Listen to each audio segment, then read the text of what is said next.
I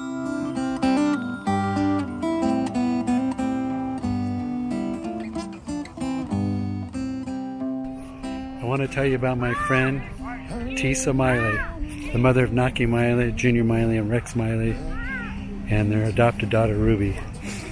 She was an amazing lady, and it was because of her that I did this story about Naki and her children, her grandchildren, and so forth. We tell people he went early because we have stubborn families on the other side. They're not going to listen to anyone but Naki. Naki is my spiritual anchor. Even though I'm older than him, he was always the one that I looked up to as far as spiritual things and making good choices. Every day he continues to make an impact on my life. We actually named our softball team, is called Big Knocks, and I refer to him a lot in my music. That's when I'm at my best, is when I try and represent for him. But this has been an amazing time for me to do something that's not really been done, and that's go Facebook Live for the first time for a funeral. I've never done that before, and in LDS chapels of the Church of Jesus Christ of Latter-day Saints, they don't allow broadcasting, but because of the circumstances, the coronavirus, we were able to record.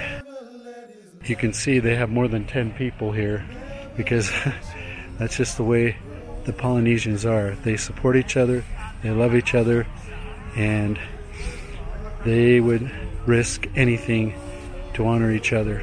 Usually, you know, we stay here until the body is down and covered in our tradition.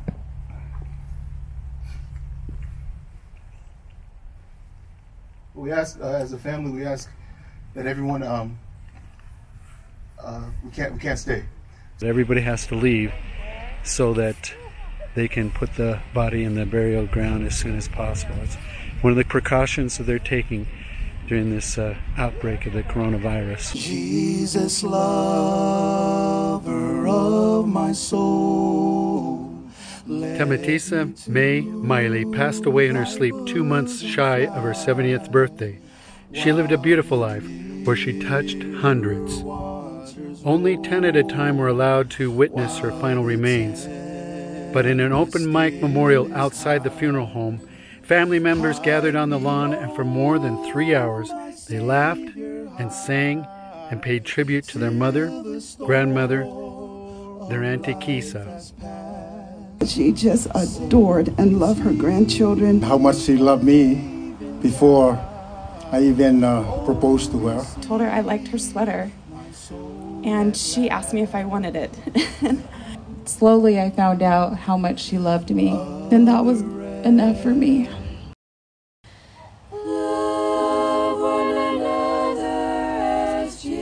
Here is the raw interview I did for the Naki story with Tisa and her husband Mati. You get an insight why they are leaders of their extended family and why they are so loved. Who's the favorite son in the family? Wow, that's a hard question. You could put this on film. That's a hard question. They all are. So, where did this music trait come from? Is it from Tisa? Is it from Mati? Well, that's come from Junior. Neither one of us can sing, but our parents, my grandma, my mom, my brothers and them sing, and her grandma sing, so it came from somewhere. Well, their interest was in Florida. When they were young, they have a sister named Ruby, adopted, and she always teach them songs. So it became something they love to do. So whenever they get together, they sing. So they kind of self-taught? Yes. Yes. Yes. Junior took some lesson here. But Rex was the one that pushed on to getting start his singing. brothers to sing. Yeah, so they sang around church. Just pick it up. Yeah. So is it inherent in the Polynesian culture to sing? Yes. Talk to me about that. Yes, Yes. Polynesian. I think that's one of It's a gift. the blessing, gift that was given to the Polynesian. Crowwork said that they can too. sing, and wherever they meet, they sing, and it's something that they love to do. Junior talks about his heritage and how important it is. How far back do you know your ancestors on your sides of the family? Wow, that's a terrible question. Up to my, for me, up to my grandfather, my mom's father.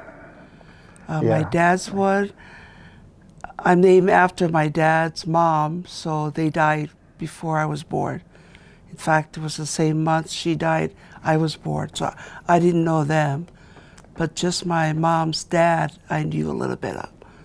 Yeah, it goes back to 4th generation, my grandparents. So how have you been able to keep that culture alive?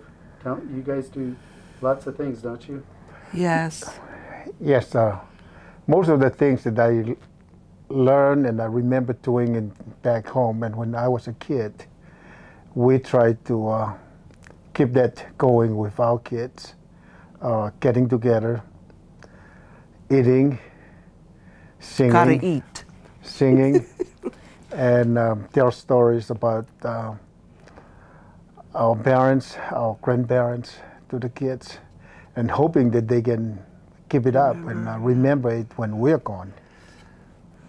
One of the most interesting thing of our 3 sons and 1 daughter was Nucky.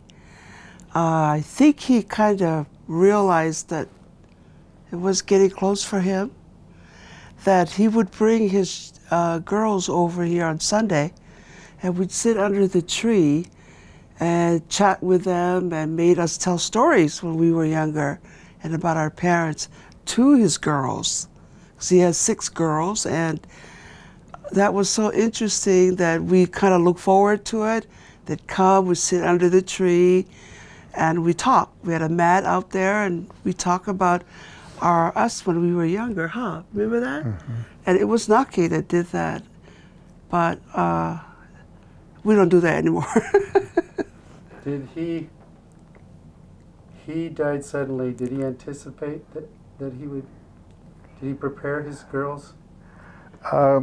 In a way, the way we feel is that he did, without knowing it and without us knowing it. Yeah. The things that he taught them and the things that he wanted them to do.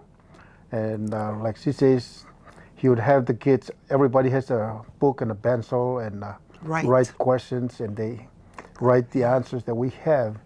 Yeah. And also not only for that, but in the gospel, as we talk, and as Abby has talked about it a lot, that he would sit down with them and teach them.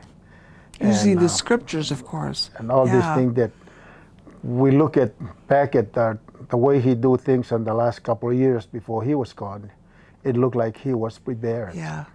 And also, you know, they have 6 kids, but the funny thing is a couple months before he passed, it just happened that I was riding with him in a car driving, and he says to me, Dad, this is it.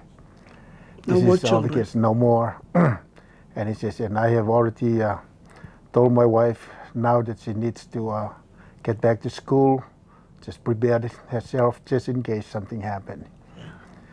So we feel that somehow he felt something gonna happen. Yeah, he would visit all by himself more often.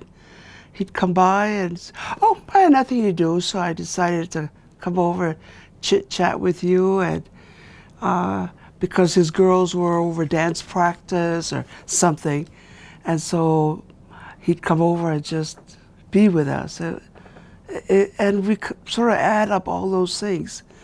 It was like he was feeling our spirit. What about today? Is he still having an impact?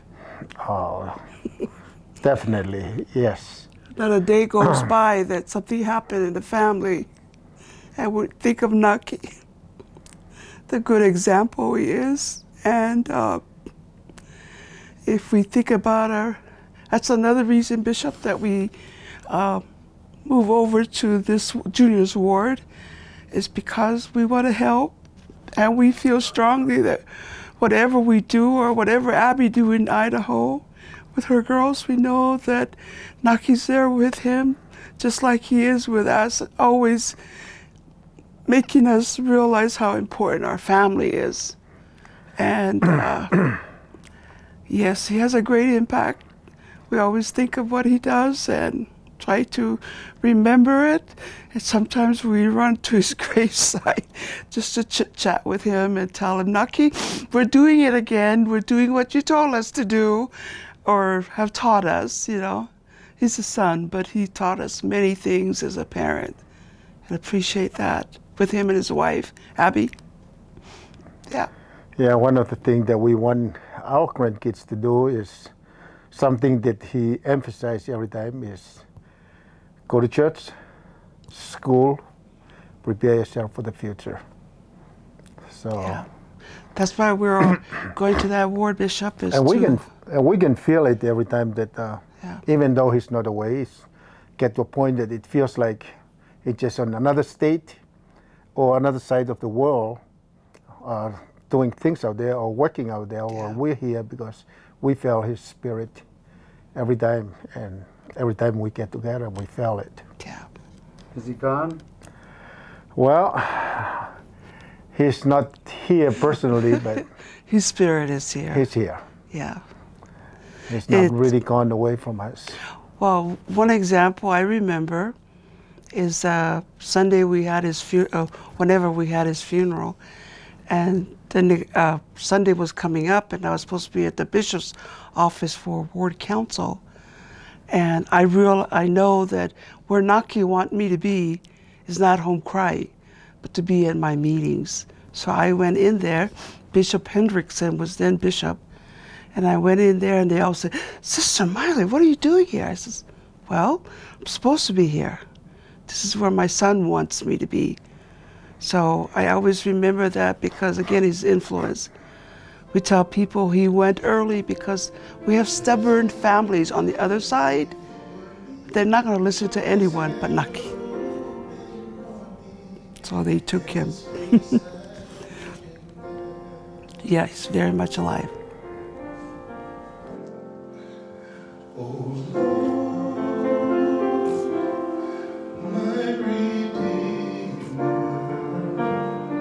Nothing better than family, and family history is happening right now. And funerals are a time of celebration, especially someone like Tisa who lived such a wonderful life.